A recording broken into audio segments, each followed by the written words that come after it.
O cheiro de querosene vinha antes do grito, e quando o povo olhou, as chamas já lambiam o telhado de palha da casa de seu Manuel.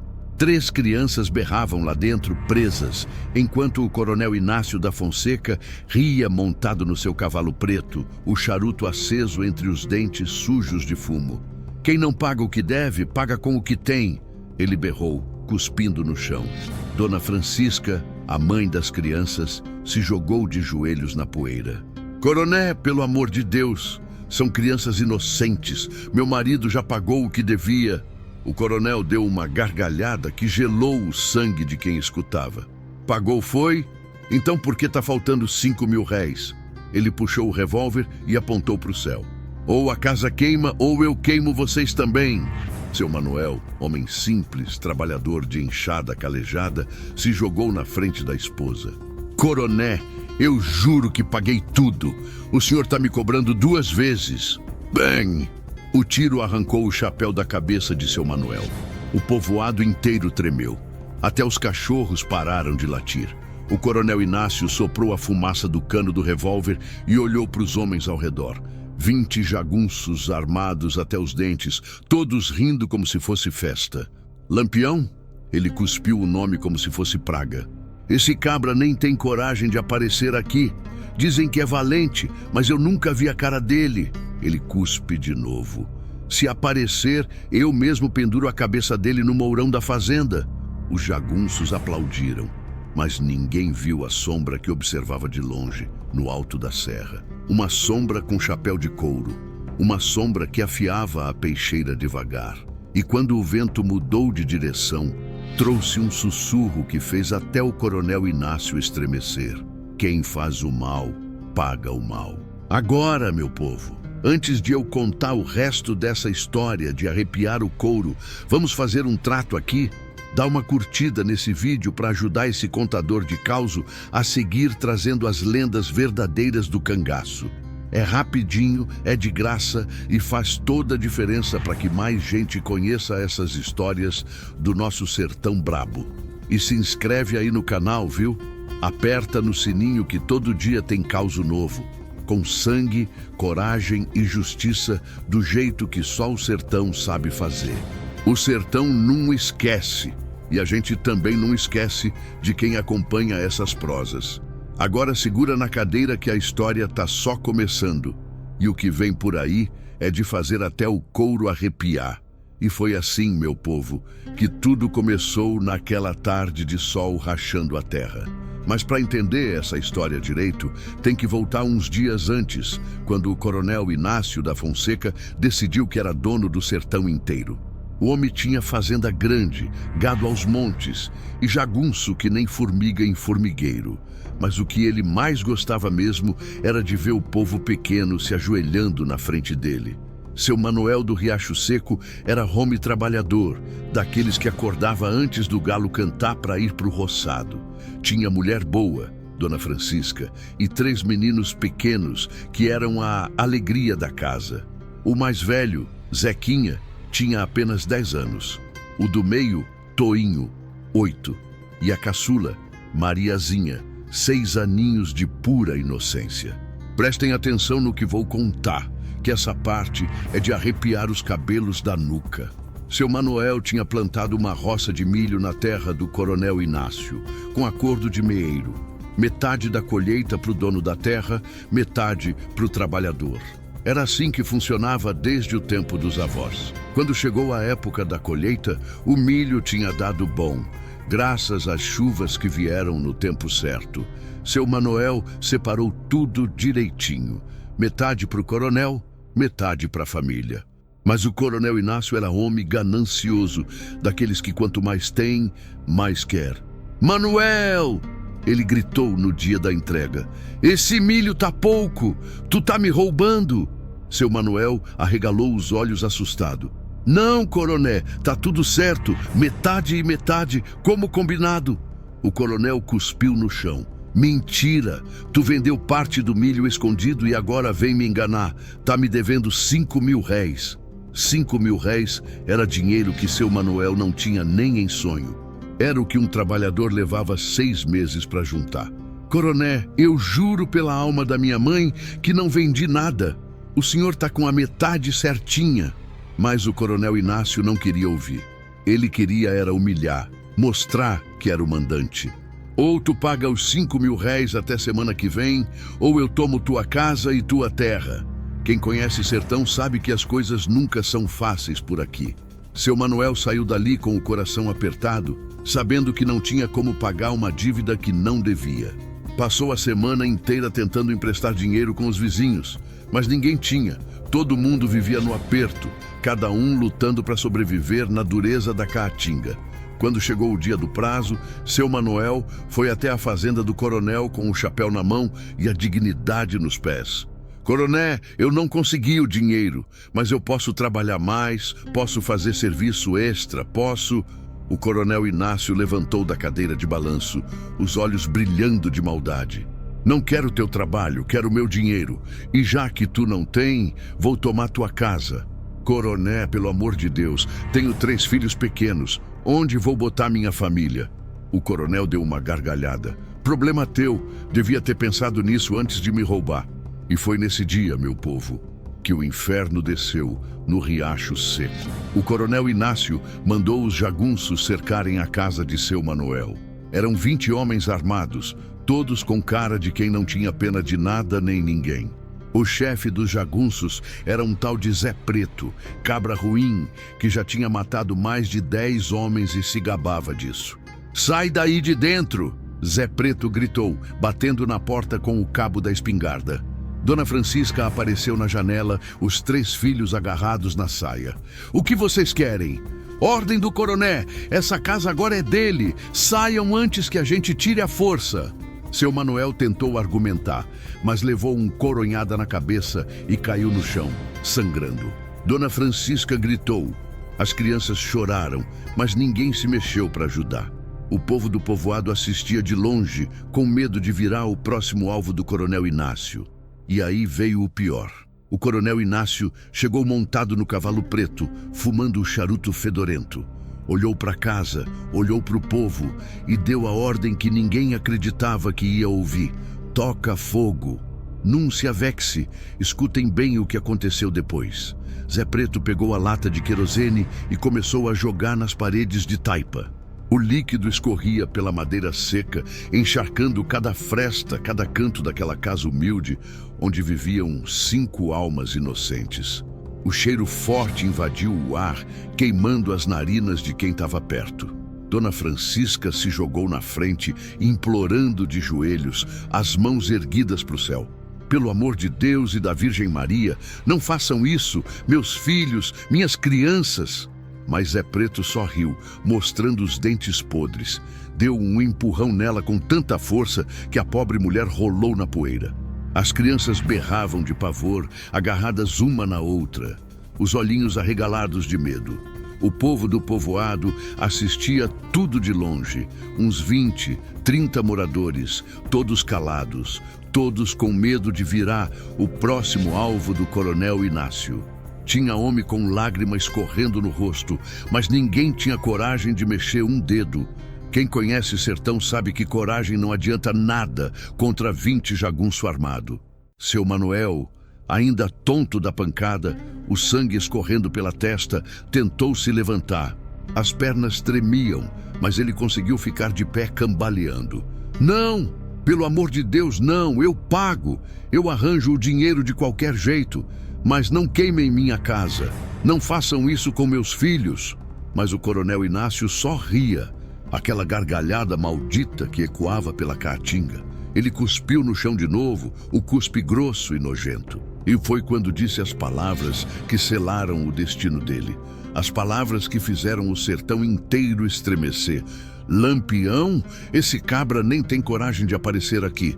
Dizem que é valente, mas eu nunca vi a cara dele. Se aparecer, eu mesmo penduro a cabeça dele no mourão da fazenda. Ele deu outra gargalhada. Esse tal de rei do cangaço é só conversa de matuto medroso.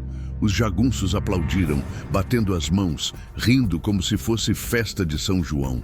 O fósforo foi aceso. A chama pequena, amarela, tremendo no vento quente.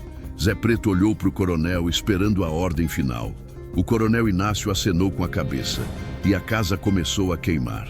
As chamas subiram rápido, lambendo a palha seca do telhado. O fogo crepitava, estalava, ganhando força a cada segundo que passava. A fumaça preta subia para o céu como se fosse oração ao contrário, pedindo vingança em vez de perdão. Dona Francisca gritava, desesperada. Seu Manuel tentava entrar na casa, mas 2 jagunços seguraram ele, rindo da agonia do homem. E lá no alto da serra, a 3 léguas de distância, escondido entre as pedras afiadas da caatinga, um homem de chapéu de couro observava tudo através de um binóculo velho. Os olhos dele eram frios como a morte, mas por dentro ardia um fogo mais quente que o que consumia a casa de seu Manuel. Na cintura pendurada, uma peixeira afiada refletia o sol do meio-dia. O cabo de chifre de boi tinha marcas de uso, de muito sangue já derramado. Ao lado dele, uma mulher de cabelos pretos e olhar firme como pedra de rio, colocou a mão no ombro dele. Maria Bonita conhecia aquele silêncio. Conhecia o que vinha depois. Virgulino, ela sussurrou. Esse homem assinou a sentença dele. Lampião não respondeu de pronto. Só afiou a peixeira na pedra devagar, cada passada fazendo um som que parecia gemido de alma penada. O metal rangia contra a rocha, afiando o gume que em breve ia cortar a soberba do coronel Inácio. Depois de um tempo que pareceu eternidade, ele falou, a voz baixa, mas firme. Maria, avisa os homens, a gente desce hoje de noite. E o coronel? Lampião levantou, guardou a peixeira na bainha e olhou para o horizonte onde a fumaça ainda subia. O coronel vai aprender que no sertão, quem planta vento colhe tempestade. E eu sou a tempestade. O sertão ia cobrar. E quando Lampião cobrava, não sobrava nem para contar história. Agora prestem atenção, meu povo, que a história vai mostrando como se prepara uma justiça de verdade. A noite caiu pesada sobre o sertão. Aquele tipo de noite sem lua, escura que nem boca de lobo. Era a noite perfeita para quem não queria ser visto. Lampião tinha escolhido bem o momento. No acampamento escondido entre as serras, 15 cangaceiros se reuniram em volta da fogueira baixa. Eram homens testados, cabras que já tinham visto tanta coisa que nada mais assustava. Cada um trazia no peito a marca do sertão, no rosto as cicatrizes das batalhas e nos olhos o brilho de quem não recuava.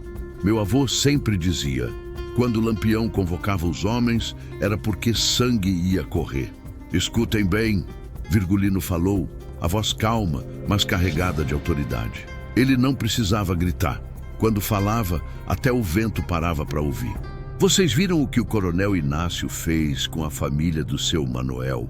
Os homens assentiram em silêncio. Alguns cuspiram no chão, mostrando o nojo que sentiam. Queimou a casa com as crianças berrando de medo, continuou Lampião. Inventou uma dívida que não existia só para humilhar um homem trabalhador. E ainda teve coragem de falar meu nome em vão. Zé Sereno, um dos mais antigos do bando, bateu o punho na coxa. Esse coroné tá pedindo para conhecer o inferno, capitão. E vai conhecer, Lampião respondeu, os olhos brilhando na luz fraca da fogueira. Mas não vai ser de qualquer jeito. Esse homem tem que servir de exemplo. O sertão inteiro tem que ver o que acontece com quem oprime o povo e zomba do cangaço. Maria Bonita, sentada num toco de madeira ao lado de Virgulino, limpava o rifle com cuidado. Ela sempre participava dos planos. Num era mulher de ficar em casa esperando. Era guerreira, tinha pulso firme e mira certeira. Virgulino, ela falou sem levantar os olhos da arma. O coroné tem 20 jagunços na fazenda e a casa dele é fortificada com torre de vigia. Eu sei, Lampião respondeu. Por isso a gente não vai atacar de frente, vamos usar a cabeça. Quem conhece sertão sabe que Lampião não era só valente. Era esperto, astuto como raposa da caatinga. Ele desenhou no chão de terra com um graveto, fazendo um mapa rústico.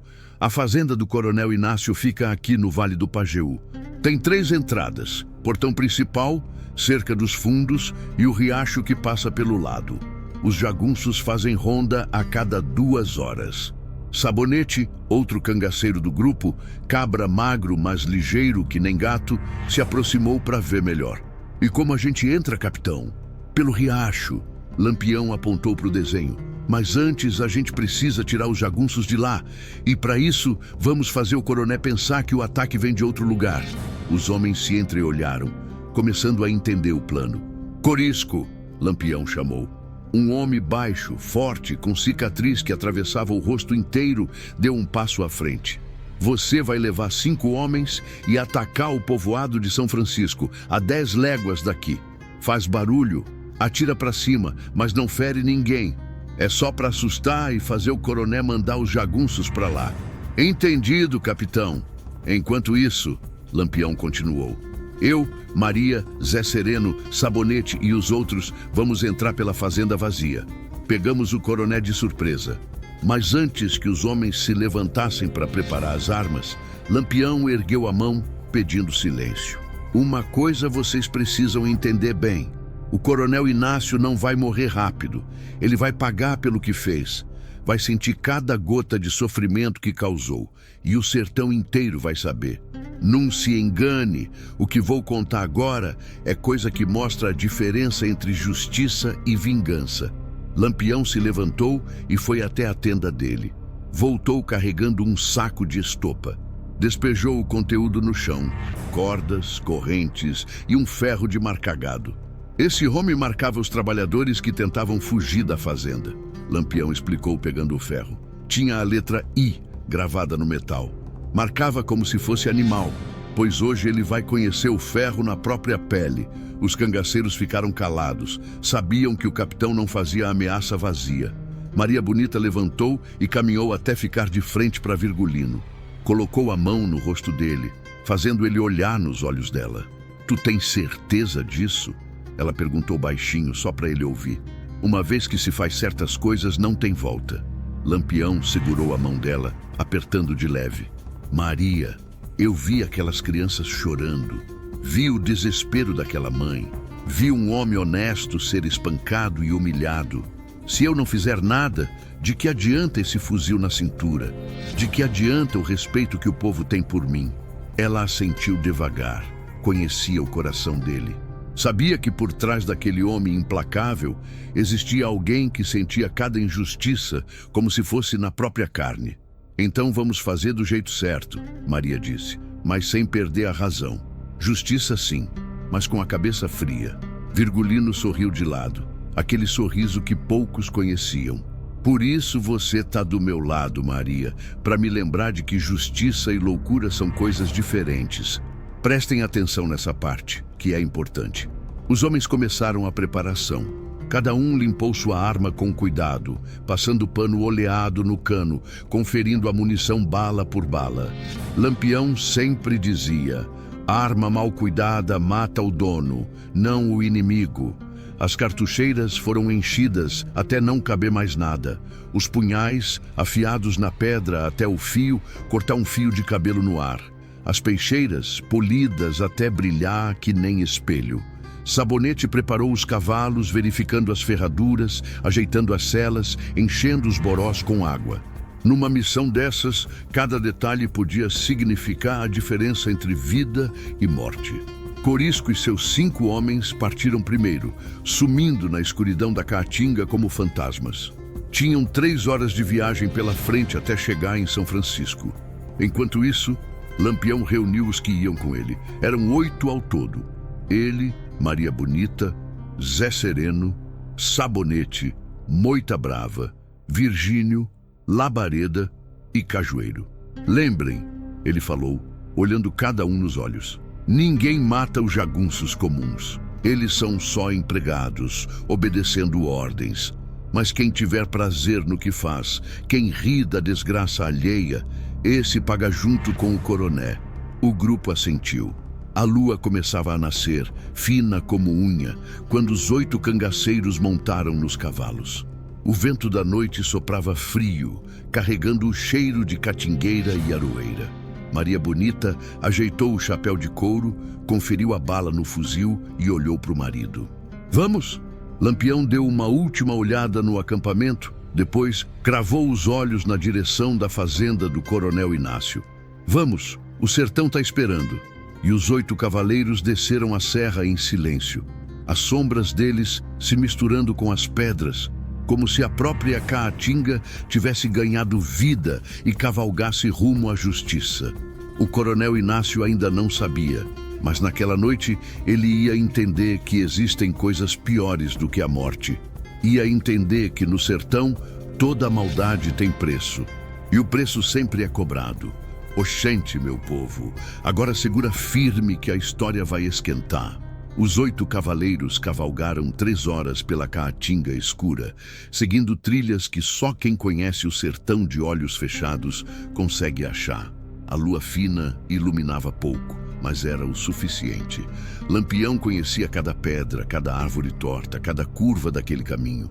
O silêncio era quebrado só pelo barulho dos cascos dos cavalos pisando na terra seca e pelo vento assobiando entre os galhos da Jurema. Quando chegaram perto da fazenda Santa Inês, propriedade do coronel Inácio, Lampião ergueu a mão pedindo parada. Os cavaleiros pararam instantaneamente, sem fazer barulho. Daqui a gente segue a pé, Virgulino sussurrou. Amarrem os cavalos ali naquela moita de chique-chique. Os homens desceram em silêncio, amarrando os animais longe o suficiente para ninguém ouvir se eles relinchassem. Maria Bonita conferiu a munição do rifle mais uma vez, os dedos rápidos e precisos. Lampião tirou o relógio de algibeira do bolso, olhou os ponteiros na luz fraca da lua. Já passa da meia-noite. Daqui a pouco Corisco ataca São Francisco. Quando os tiros começarem, os jagunços do coroné vão correr para lá. Como meu pai sempre dizia, paciência é arma de quem sabe o que faz. Os cangaceiros se esconderam entre as pedras e a vegetação rasteira esperando.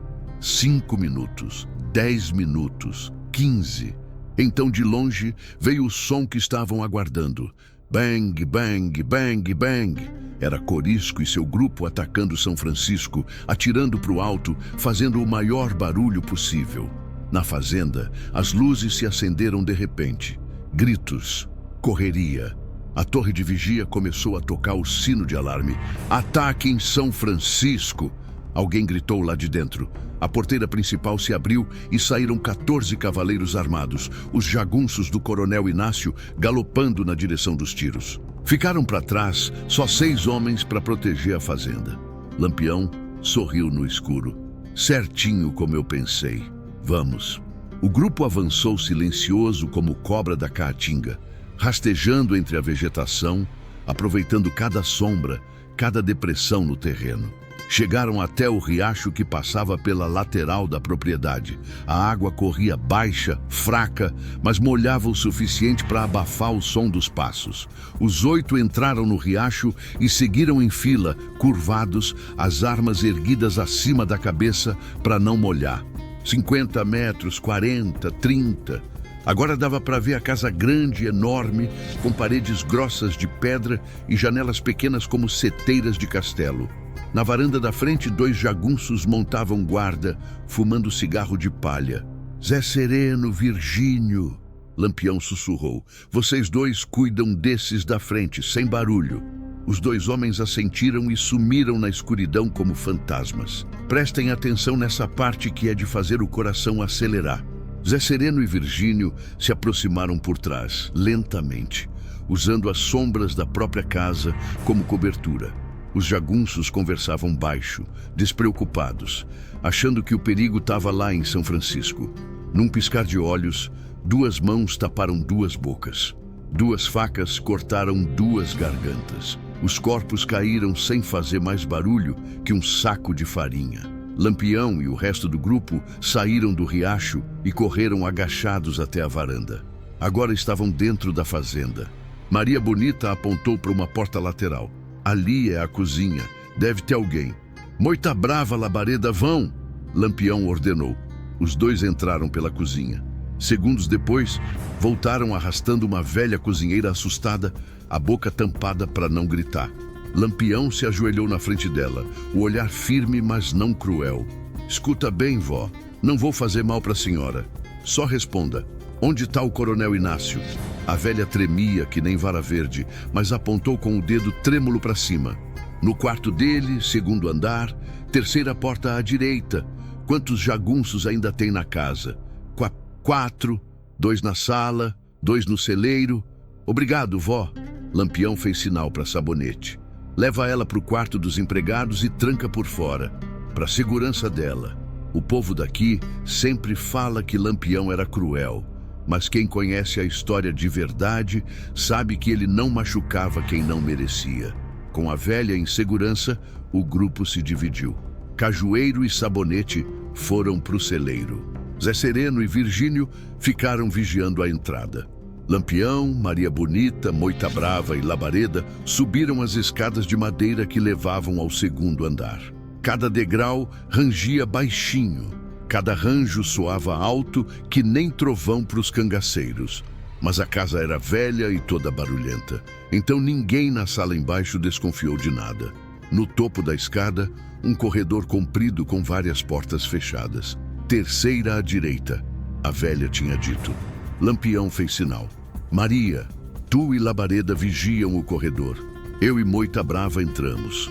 Maria assentiu, posicionando o rifle apontado para a escada. Virgulino se aproximou da porta, encostou o ouvido na madeira.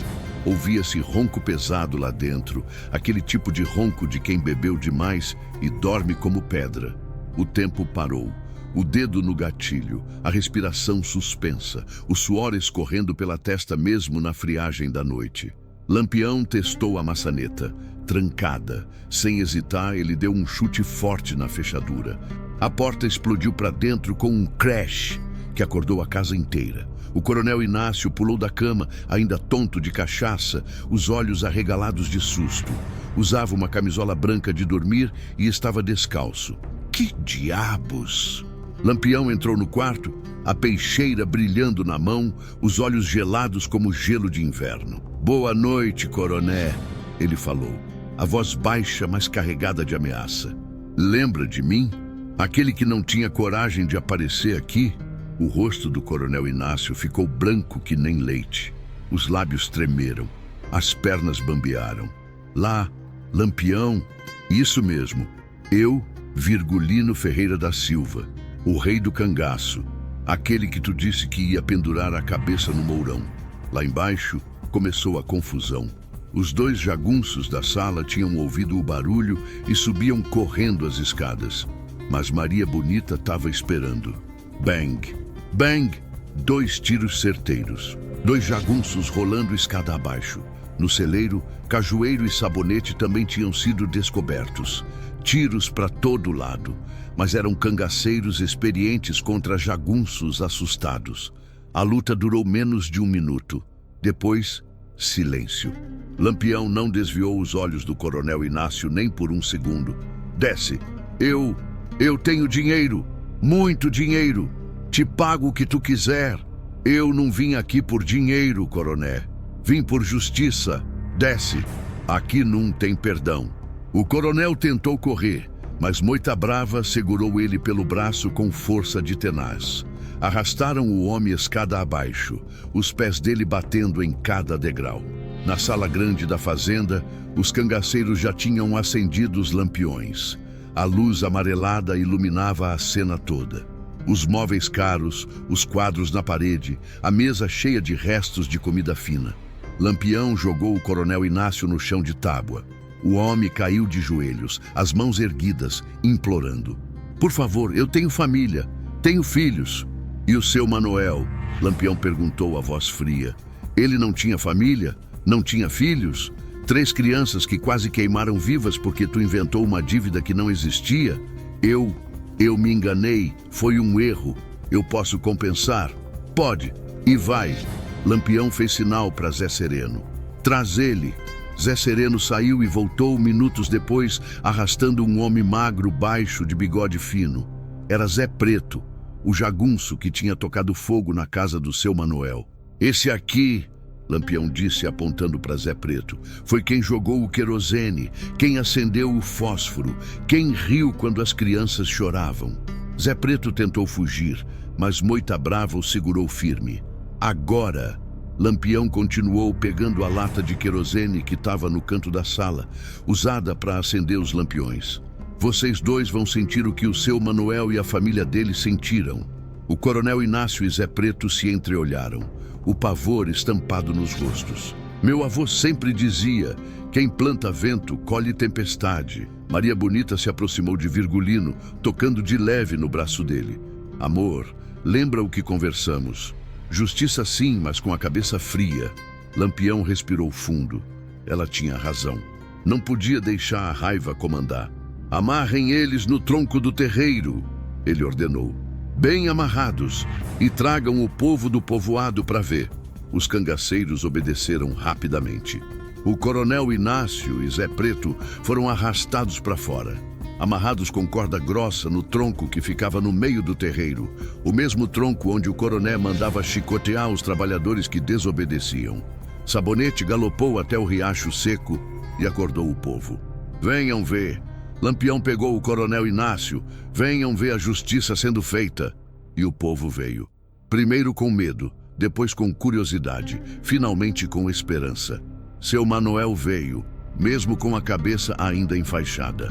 Dona Francisca veio, segurando as 3 crianças pela mão. E vieram os outros trabalhadores, os meeiros, os vaqueiros, todos os que tinham sofrido nas mãos daquele homem cruel. Quando o terreiro encheu de gente, Lampião subiu numa pedra alta para todo mundo ouvir. Povo do sertão! Ele gritou, a voz ecoando na noite. Vocês conhecem esse homem? Conhecemos! O povo respondeu em coro. Ele é justo? Não. Ele respeita o povo? Não. Então prestem atenção no que vai acontecer aqui hoje. E o sertão inteiro prendeu a respiração, esperando a justiça finalmente chegar. Escutem bem, que essa é de deixar o couro arrepiado. O terreiro da fazenda Santa Inês estava lotado de gente. Devia ter umas 100 pessoas ali, todo mundo em silêncio, esperando para ver o que Lampião ia fazer. As tochas de fogo iluminavam a cena toda, fazendo sombras dançarem nas paredes da Casa Grande. O coronel Inácio e Zé Preto estavam amarrados no tronco, as cordas tão apertadas que cortavam a pele. Os dois suavam frio mesmo a noite estando fresca. O coronel chorava baixinho, a camisola branca de dormir já suja de terra e lágrima. Lampião desceu da pedra e caminhou devagar até os dois, cada passo soando alto no silêncio. Parou bem na frente deles, os olhos fixos, frios como pedra de rio no inverno. Coroné, ele começou, a voz calma, mas carregada de peso. O senhor lembra do seu Manuel? O coronel Inácio engoliu seco. Lembro. Lembra que ele te pagou direitinho a parte do milho? Lembra? Lampião gritou de repente, fazendo todo mundo dar um pulo. Sim, eu lembro. O coronel gritou de volta, desesperado. Então por que inventou que ele te devia 5.000 réis? Silêncio. Responde. Porque eu quis mostrar quem manda. Quis humilhar ele. O povo murmurou indignado. Alguns cuspiram no chão. Lampião assentiu devagar. Pelo menos agora tu fala a verdade. Continuando. Por que mandou queimar a casa dele? Eu tava com raiva, bebi demais, não pensei direito. Não pensou direito? Lampião repetiu como se estivesse provando as palavras. E as 3 crianças que quase morreram queimadas? Elas também não pensaram direito? O coronel Inácio abaixou a cabeça, chorando. Quem conhece sertão sabe que choro de culpado não lava pecado. Lampião virou para o povo. Alguém aqui já sofreu nas mãos desse homem? Mãos se ergueram. Muitas mãos. Quase todo mundo. Quem quiser falar, pode falar. O julgamento é de todos. Um velho de cabelos brancos deu um passo à frente, apoiado numa bengala. Ele tomou minha terra dizendo que eu não tinha documento. Eu tinha. Mas ele rasgou na minha frente e mandou me bater. Uma mulher jovem, grávida, falou com a voz trêmula. Ele matou meu marido porque ele pediu aumento no pagamento. Disse que trabalhador que reclama é trabalhador morto. Um menino de uns 12 anos, magro que nem graveto. Ele chicoteou meu pai na frente de todo mundo porque meu pai não tirou o chapéu quando ele passou. História após história. Dor após dor. Injustiça após injustiça. O coronel Inácio ficava cada vez menor, mais encolhido, como se o peso dos próprios crimes tivesse empurrando ele para dentro da terra. Quando o último depoimento acabou, Lampião fez silêncio com a mão erguida. O povo falou, a terra falou. Agora o sertão vai falar. Ele fez sinal para Moita Brava, que trouxe o ferro de marcar gado, aquele mesmo que o coronel Inácio usava para marcar os trabalhadores que tentavam fugir. O ferro já estava quente, aquecido nas brasas de uma fogueira. A letra I brilhava vermelha. O senhor marcava as pessoas como se fosse gado. Lampião disse, pegando o ferro. Agora vai sentir o que elas sentiram. Não! Por favor! Não! O coronel berrou, se debatendo nas cordas. Mas Lampião não hesitou. Encostou o ferro na testa do coronel. O cheiro de carne queimada subiu no ar. O grito do coronel Inácio ecoou pela caatinga inteira, fazendo até os cachorros longe uivarem em resposta. Quando Lampião tirou o ferro, a letra I estava marcada na testa do homem para sempre. Ou pelo menos para o tempo que restava de vida dele. Meu pai sempre dizia, quem faz o mal, paga o mal. Agora foi a vez de Zé Preto. O jagunço tremia tanto que os dentes batiam um no outro. E tu, Lampião virou para ele, tu foi quem jogou o querosene. Quem acendeu o fósforo? Quem riu quando as crianças choravam? Eu só estava obedecendo ordens. Zé Preto choramingou. Ordens para rir? Ordens para ter prazer com o sofrimento alheio? Lampião cuspiu no chão. Não, tu não estava só obedecendo, tu gostou. Maria Bonita se aproximou, trazendo a mesma lata de querosene que Zé Preto tinha usado na casa do seu Manuel. A lata estava cheia. Agora tu vai sentir o medo que aquelas crianças sentiram, Lampião disse. Começou a despejar o querosene nos pés de Zé Preto. O líquido molhava as calças dele, subia pelas pernas, o cheiro forte invadindo o ar. Não, por favor, eu tenho filhos, eu tenho família. Lampião parou, olhou para o jagunço com desprezo. E o seu Manuel? Ele não tinha? Continuou despejando. O querosene molhou o corpo todo de Zé Preto, encharcou a roupa, pingou no chão. O jagunço urinava nas calças de tanto medo, chorando, implorando, prometendo tudo. Mas antes que continuemos, prestem atenção nessa parte. Seu Manuel, que tinha ficado quieto no meio do povo até então, deu um passo à frente. Lampião, ele chamou, a voz firme apesar da dor que ainda sentia. Virgulino olhou para ele. Diga, seu Manuel, esse homem, apontou para o coronel Inácio, e esse outro, apontou para o Zé Preto. Eles me fizeram muito mal, quase mataram minha família, mas... Ele respirou fundo. Mas se tu matar eles desse jeito, tu vai ficar igual a eles. E tu não é igual a eles, Lampião. Tu é melhor. O terreiro inteiro ficou em silêncio. Até o vento parou de soprar. Maria Bonita olhou para o marido, esperando para ver o que ele ia decidir. Lampião ficou parado, o fósforo na mão, pensando. A luta interna dele podia ser vista nos olhos, na tensão dos músculos do rosto. Não se engane, meu povo. Essa foi a decisão mais difícil da vida dele. Finalmente, depois de um tempo que pareceu eternidade, ele jogou o fósforo longe, sem acender. Seu Manuel tem razão, ele disse alto para todo mundo ouvir. Justiça não é vingança. Justiça é dar o que cada um merece, nem mais nem menos. Mas o olhar que Lampião lançou para Zé Preto era gelado, sem piedade. Porém, continuou, tem diferença entre o coronel e tu. O coronel é um homem ruim que dava ordens, mas tu teve prazer. Tu riu da desgraça, tu gostou de ver crianças sofrendo. Puxou o revólver da cintura num movimento rápido. Aqui não tem perdão. Bang! Um tiro só, certeiro, entre os olhos. Zé Preto caiu morto antes de tocar o chão, o corpo encharcado de querosene desabando como saco vazio. Quem gosta de fazer mal não merece segunda chance. Lampião disse, guardando a arma. Que sirva de exemplo. O povo ficou em silêncio por uns segundos. Depois veio o murmúrio de aprovação. Justiça tinha sido feita. O homem que tinha rido das crianças chorando tinha pagado o preço. Agora só restava decidir o destino do coronel Inácio, e essa sentença ia ser pior que a morte. Oxente, e vocês acham que acabou? No sertão, meu povo, a justiça tem que ser completa.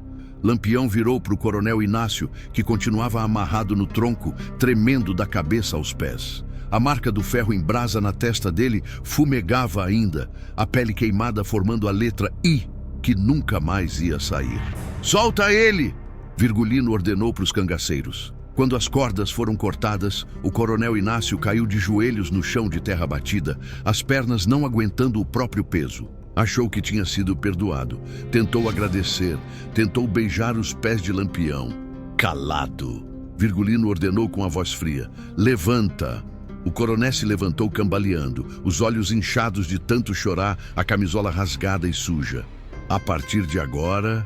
Lampião anunciou, virando para o povo inteiro que enchia o terreiro. "Essa fazenda não é mais dele, é de vocês."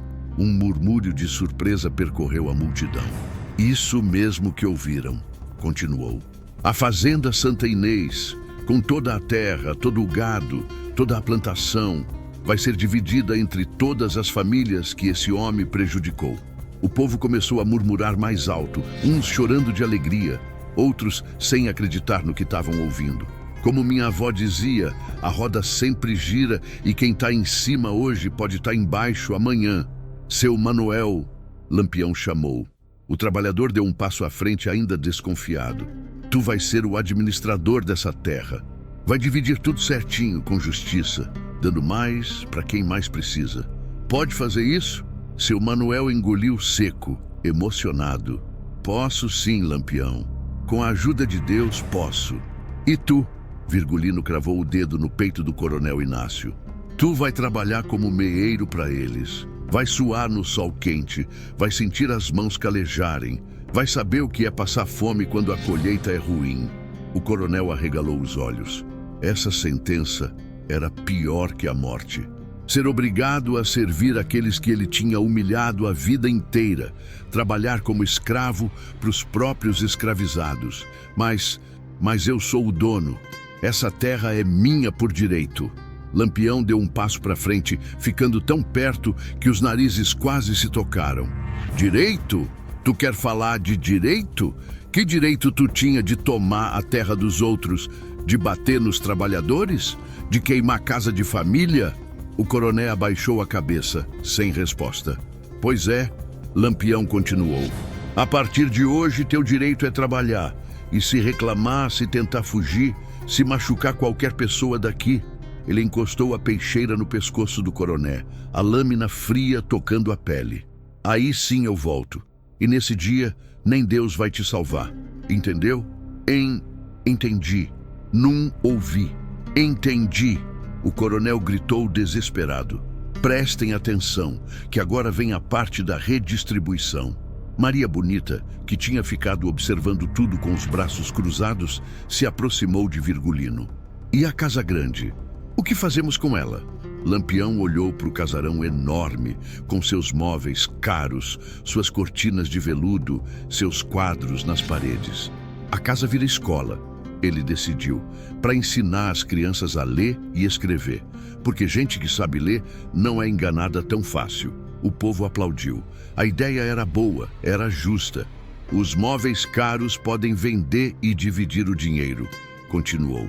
"Mas os livros, esses ficam para a escola. Conhecimento não se vende."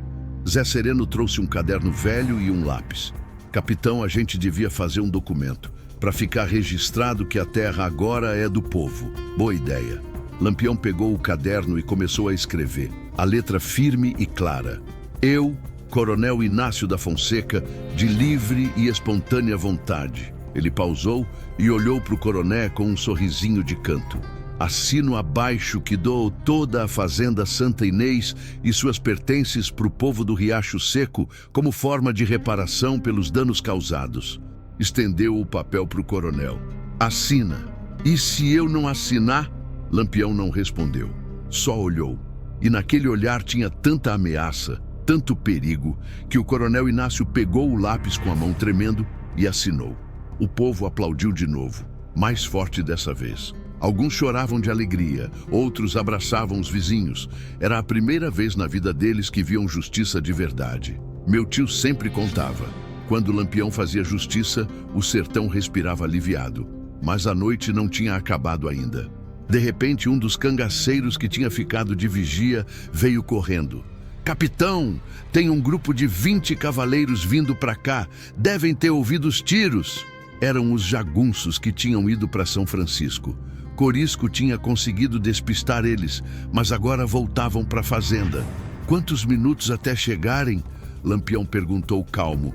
"Uns 5 no máximo." "Então temos tempo." Ele virou para o povo. "Todos para dentro da casa grande. Rápido!" O povo obedeceu, correndo para se proteger. Dona Francisca segurou as 3 crianças e entrou também. Os 8 cangaceiros se posicionaram estrategicamente. 4 atrás do muro de pedra, 2 em cima do telhado da casa grande e Lampião e Maria Bonita na porteira de entrada. "Maria", Virgulino falou baixinho, "quando eles chegarem, deixa eu falar primeiro. E se não quiserem conversar, aí a gente conversa do jeito que eles entendem." Ele bateu na coronha do rifle. Os minutos passaram devagar. O vento soprava frio, carregando poeira. As tochas tremiam, fazendo as sombras dançarem. Então apareceram 20 cavaleiros armados, sujos de poeira da estrada, com cara de quem tinha sido enganado e estava voltando com raiva. O líder deles, um homão grande com cicatriz no rosto, parou o cavalo na frente da porteira. "Quem é você?" Ele gritou para Lampião. "Meu nome é Virgulino Ferreira da Silva, mas o povo me conhece como Lampião." Um silêncio pesado caiu.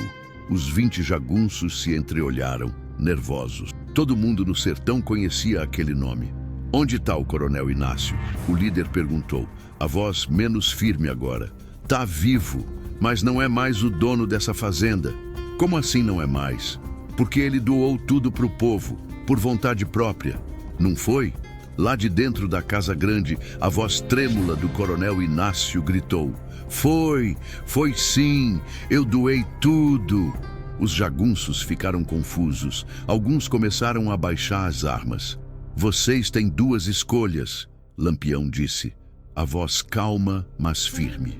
"Podem ir embora em paz e procurar outro emprego, ou podem tentar lutar contra mim e meus homens, e aí vão morrer todos aqui hoje." O líder dos jagunços olhou para os companheiros. Nenhum deles queria enfrentar Lampião. Estavam ali pelo dinheiro, não por lealdade. "A gente vai embora", o líder decidiu. "Mas leva a gente junto. Não foi o coroné quem fez essas maldades sozinho." "Eu sei", Lampião respondeu. "Por isso tô deixando vocês ir. Mas saibam, se eu descobrir que algum de vocês ficou por aqui atormentando o povo, eu volto. E não vai ter conversa." Os 20 jagunços viraram os cavalos e foram embora galopando, sumindo na escuridão da caatinga. Quando o barulho dos cascos sumiu completamente, o povo saiu da casa grande, aliviado. A ameaça tinha passado. O sol começava a clarear no horizonte, pintando o céu de vermelho e laranja. A noite longa de justiça tinha chegado ao fim. Lampião reuniu os 8 cangaceiros. "Nosso trabalho aqui acabou. Vamos." Antes de montar no cavalo, ele olhou para seu Manuel uma última vez. "Cuida bem dessa terra e cuida bem do povo. Pode deixar, Lampião. E obrigado. Obrigado por tudo." Os 8 cavaleiros montaram e começaram a subir a serra. Maria Bonita cavalgava ao lado de Virgulino, o rifle atravessado na sela. Quando chegaram no topo e olharam para trás, viram o povo reunido no terreiro, acenando, agradecendo. E pela primeira vez em muito tempo, Lampião sorriu de verdade. E foi assim, meu povo, que a história do coronel Inácio virou lenda no sertão. Os 8 cangaceiros cavalgaram por horas, subindo e descendo serras, atravessando vales secos, até chegarem no acampamento escondido entre as pedras. Corisco e os outros 5 já tinham voltado, trazendo notícias de que o ataque em São Francisco tinha funcionado perfeitamente. "Ninguém se feriu?" Lampião perguntou. "Ninguém, capitão. Só fizemos barulho e susto, como o senhor mandou." "Bom, muito bom." Os homens desmontaram, cuidaram dos cavalos e se reuniram em volta da fogueira para comer e descansar. A missão tinha sido longa, mas tinha valido a pena. Maria Bonita se sentou ao lado de Virgulino, apoiando a cabeça no ombro dele. Tu fez a coisa certa hoje, ela disse baixinho. Fez. Podia ter matado o coroné, mas não matou. Deu a ele uma punição pior que a morte, viver com a vergonha. Lampião ficou quieto, pensando. Seu Manuel me lembrou de uma coisa importante. Justiça não pode virar vingança. Se eu matar todos que merecem, vou ficar igual a eles. Por isso eu te amo, Maria disse, beijando o rosto dele. Tu é forte sem perder a alma. Quem conhece sertão sabe que amor verdadeiro é assim. Fortalece em vez de enfraquecer. Mas a paz durou pouco. 3 dias depois, um mensageiro chegou correndo no acampamento. Era um menino de uns 15 anos, magro, suado, com cara de quem tinha galopado léguas sem parar. Lampião, Lampião! Ele gritava, ainda a cavalo. Virgulino se levantou da rede onde descansava. O que foi, rapaz? O menino desceu do cavalo, quase caindo de cansaço. Meu nome é João, do povoado de Quixadá. O coroné de lá, um tal de Amâncio Bezerra, tá fazendo barbaridade com o povo. Que tipo de barbaridade? Tá cobrando imposto em dobro, espancando quem não paga. O menino começou a chorar. Matou meu pai porque ele reclamou. Lampião sentiu o sangue ferver nas veias. De novo, sempre de novo. O sertão nunca descansava, a injustiça nunca parava. Quando foi isso? Ontem de manhã, matou na frente de todo mundo na praça para servir de exemplo. Disse que quem questionar a autoridade dele vai ter o mesmo fim. Maria Bonita se aproximou, já sabendo o que vinha pela frente. Virgulino, eu sei, Maria, eu sei. Ele olhou para o menino. Quantos jagunços esse coroné tem? Uns 30. E a delegacia está do lado dele. O delegado é primo do coroné. Lampião cuspiu no chão. Sempre a mesma história. Os poderosos se protegendo. Ele virou para os cangaceiros, que já começavam a se reunir, sentindo que nova missão se aproximava. Homens, preparem as armas. Amanhã a gente cavalga para Quixadá. Prestem atenção, que essa parte mostra como a lenda de Lampião se espalhou. Naquela noite, enquanto os cangaceiros preparavam tudo, Lampião ficou sentado sozinho numa pedra alta, olhando as estrelas. Maria Bonita subiu e sentou ao lado dele. Tu não cansa, Virgulino? Ela perguntou. Canso muito. Então por que continua? Ele ficou quieto por um tempo, depois respondeu. Porque se eu parar, quem vai proteger esse povo? A lei não chega aqui. A polícia está comprada. Os juízes são amigos dos coronéis. Sobra quem? Sobra tu. Sobra eu. Ele suspirou fundo. E enquanto eu tiver fôlego, enquanto tiver bala no fuzil, eu vou continuar. Maria segurou a mão dele. Então eu vou junto. Sempre. Sempre. Eles ficaram ali, em silêncio, olhando as estrelas brilharem sobre o sertão. Cada estrela parecia uma história de dor, cada uma representando alguém que sofria nas mãos dos poderosos. No dia seguinte, antes do sol nascer, 15 cangaceiros montaram nos cavalos e partiram rumo a Quixadá. O menino João ia na frente mostrando o caminho. A viagem levou 2 dias. Quando chegaram perto do povoado, Lampião mandou parar. Vamos fazer diferente dessa vez, ele disse. Não vamos atacar de surpresa. Vamos entrar pela porta da frente. Zé Sereno arregalou os olhos. Como assim, capitão? Esse coronel Amâncio precisa aprender uma lição diferente. Ele matou um homem na praça pública para mostrar poder, pois eu vou tirar o poder dele na praça pública também. Os cangaceiros se entreolharam, entendendo o plano. Como meu pai dizia, às vezes a melhor surpresa é não ter surpresa nenhuma. Ao meio-dia, quando o sol estava no ponto mais alto e a praça cheia de gente fazendo feira, os 15 cavaleiros entraram no povoado. Lampião ia na frente, o chapéu de couro bem visível, as cartucheiras cruzadas no peito, a peixeira reluzindo na cintura. O povo começou a murmurar. É Lampião, é o rei do cangaço. Lampião tá aqui, veio fazer justiça. As pessoas abriam caminho, alguns com medo, outros com esperança. As crianças olhavam com os olhos arregalados, vendo o herói das histórias que os pais contavam. No centro da praça, em frente à delegacia, o coronel Amâncio Bezerra conversava com o delegado. Quando viu Lampião, ficou pálido. "Bom dia, coroné", Lampião disse, parando o cavalo a poucos metros de distância. Lampião, ouvi dizer que o senhor gosta de matar gente na praça pública, de mostrar poder, de fazer o povo ter medo." O coronel tentou engolir o medo, endireitar a postura. Eu sou a autoridade aqui. Tenho todo o direito de matar home trabalhador que só estava reclamando de imposto abusivo. Lampião interrompeu. "Que direito é esse?" O delegado, vendo a situação, tentou puxar a arma, mas Maria Bonita foi mais rápida. Um tiro certeiro arrancou o revólver da mão dele. "Não se meta nisso, delegado", ela avisou. "Essa conversa é entre meu marido e o coroné." "Oxente, mas antes que pensem que foi fácil, deixa eu contar o que aconteceu depois." Os 30 jagunços do coronel Amâncio começaram a sair de vários cantos, cercando a praça. Os 15 cangaceiros ficaram em posição, prontos para a luta. Mas Lampião ergueu a mão. "Esperem." Ele desmontou do cavalo, caminhou até ficar bem na frente do coronel Amâncio e falou alto para todo mundo ouvir. "Coroné, o senhor tem 2 escolhas. Primeira, a gente resolve isso na bala, aqui mesmo, e muito inocente vai morrer junto.